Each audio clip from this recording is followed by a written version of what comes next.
औज़ुबिल्लाहिमिनश्शैतानिर्रजीम बिस्मिल्लाहिर्रहमानिर्रहीम अस्सलाम वालेकुम वरहमतुल्लाहि वबरकातुहू। नाज़रीन कराम, मैं हूँ फैसल सैयद। आप मेरा यूट्यूब चैनल देख रहे हैं। उम्मीद करता हूँ आप जहाँ भी होंगे रब तआला की पनाह में आफियत से होंगे। नाज़रीन, पीडीएम और पीटीआई के दरमियान मुज़ाकरात का आज दूसरा दौर और इसके नताइज और सुप्रीम कोर्ट ऑफ पाकिस्तान के अहकामात और उन पर अमलदारी, इस पर बात करते हैं। आज मुज़ाकरात का दूसरा दौर हुआ है जी, पीटीआई और पीडीएम जमातों के दरमियान।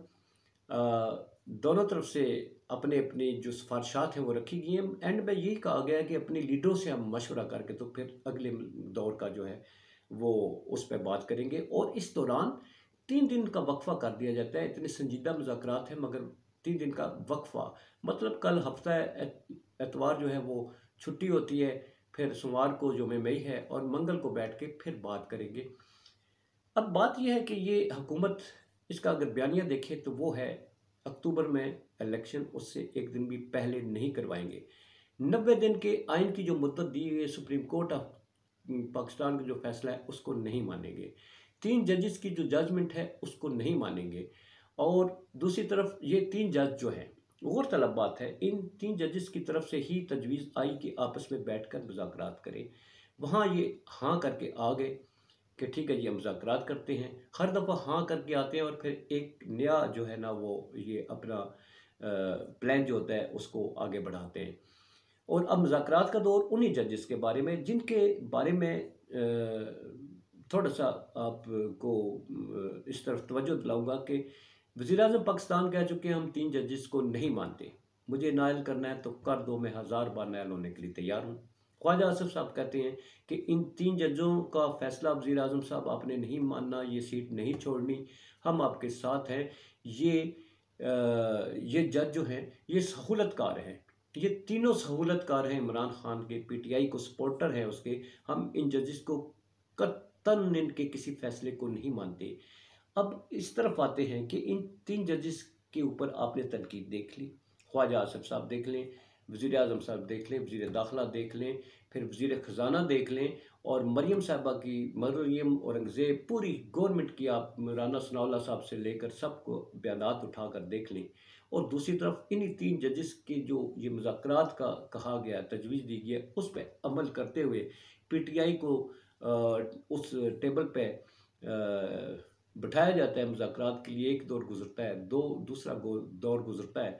तो इसमें नाज़रीन क्या आपको नज़र आता है कि गवर्नमेंट जो है वो इन 3 जजेस के कहने पर जो तजवीज़ दी गई है उस पर ये संजीदा है, या यूं नहीं लगता कि इन 3 जजेस को और पीटीआई दोनों को इस मुज़ाकरात की ट्रक की बत्ती के पीछे लगाकर किसी तरह खींच तान कर लंबे अरसे तक के लिए सितंबर तक खींच कर ले जाए और फिर आगे उनके हाथ में सारी गेम, प्रेसिडेंट अपना, चीफ जस्टिस ऑफ पाकिस्तान अपना, सब कुछ अपना, तो फिर इलेक्शन कौन करवाता है ये फिर उनके हाथ में होगा।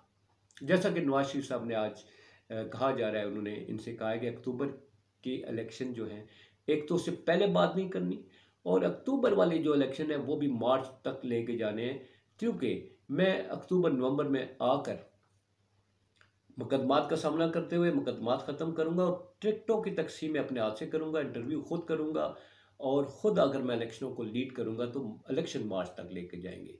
तो ये अगर इस तरह के हालात हैं तो फिर एक तरफ मुज़ाकरात की टेबल पर बैठकर ये कहना कि मुज़ाकरात में पेशरफ्त हुई है, वो पेशरफ्त हो सकता है गप्पों में, लतीफ़ों में और कुछ चाय पानी में पेशरफ्त हुई हो, कोई मजाज में पेशरफ्त हुई हो, मगर जो बयानिया है उसमें पेशरफ्त मुश्किल नज़र आती है। और दूसरी तरफ इमरान खान साहब क्या अब इतने सादा हो गए हैं कि वो 1 साल तक रगड़ा खाने के बाद अब पीडीएम की जमातों की उन बातों में आ जाएंगे और जैसा ये कहेंगे उसके पीछे चल पड़ेंगे। क्या वो अपने जो इस वक्त तक जो मोमेंटम बना के रखा है, क्या उसको वो इनके साथ चलकर वो मोमेंटम जो है वो तोड़ देंगे? ऐसा नहीं लगता।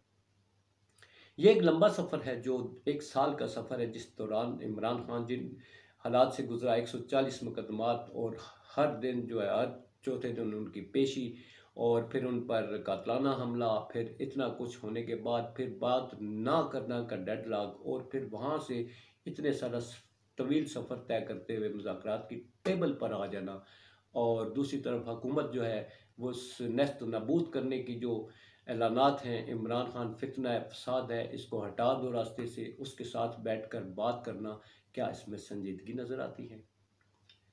यूँ लगता है कि टाइम जो है सिर्फ वो हासिल किया जा रहा है। सुप्रीम कोर्ट ऑफ पाकिस्तान ने भी जैसा कि उन्होंने वज़ारत ख़ज़ाना, वज़ारत दिफ़ा और स्टेट बैंक को जो है वो तलब कर रखा है। इलेक्शन कमीशन को भी नोटिस जारी करके उनसे रिपोर्ट तलब कर लिया है और कार्रवाई जो है वो पैसे ना देने के हवाले से उसको आगे बढ़ाने का भी आज उन्होंने हुक्म दे दिया।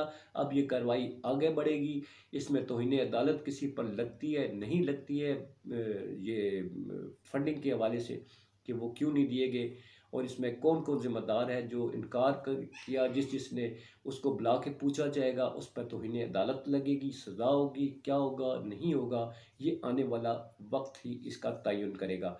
मगर बदियो नज़र में नाजरीन लगता ये है कि ये मुज़ाकरात बगैर नतीजे के डेडलॉक की तरफ जाएंगे और इसके नतीजे में फिर गिरफ्तारियां, फिर मुकदमात और फिर एक शोरश शुरू होगी जो मज़ीद हालात को ख़राब करते हुए इसको खींचा जाएगा। इलेक्शन 90 दिन में नहीं करवाए जाएंगे। अभी तक के हालात यही बताए जा रहे हैं और सुप्रीम कोर्ट ऑफ पाकिस्तान इस तौहीन में किस किस को रगड़ेगी आने वाला वक्त बताएगा। अपना बहुत सारा ख्याल रखिए। पाकिस्तान जिंदाबाद, पाक अफवाज पाइंदाबाद।